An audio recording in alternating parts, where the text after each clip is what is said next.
Emma spielt Schach. Emma ist 10 Jahre alt.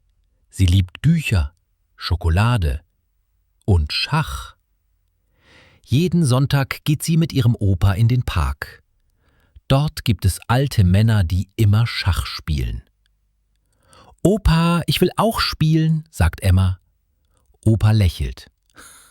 »Okay, kleine Meisterin, ich bringe dir alles bei.« Er zeigt ihr die Figuren: König, Dame, Läufer, Turm, Springer und Bauer.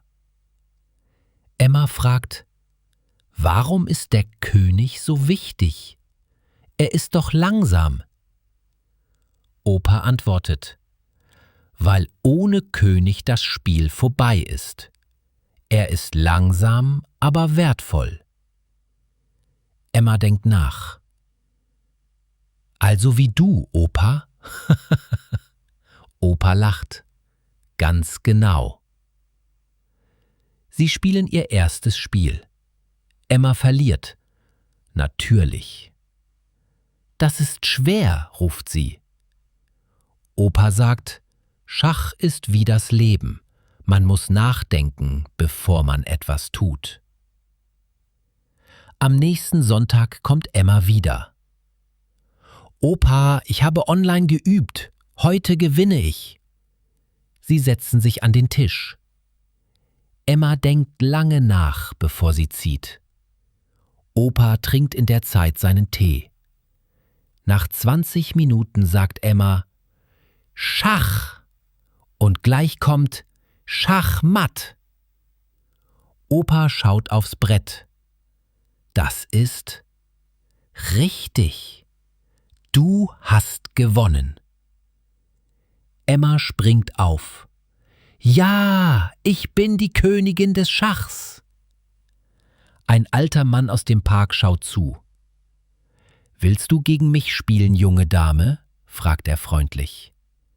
Emma nickt. »Gerne. Aber ich warne dich. Ich bin gut.« Der Mann heißt Herr Klein. Er spielt seit 40 Jahren Schach. Das Spiel beginnt. Nach 10 Zügen ist Emma in Schwierigkeiten.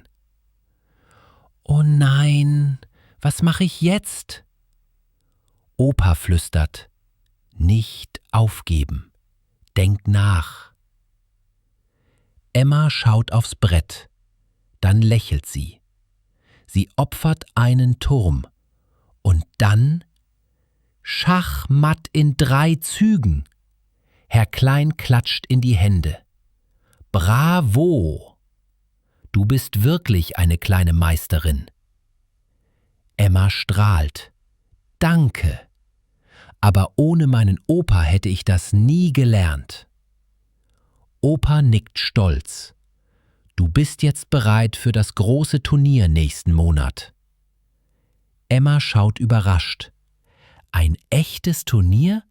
Ich darf mitmachen?« »Natürlich«, sagt Opa, »aber du musst weiter üben.« Emma antwortet: »Ab heute trainiere ich jeden Tag wie eine echte Schachkönigin.«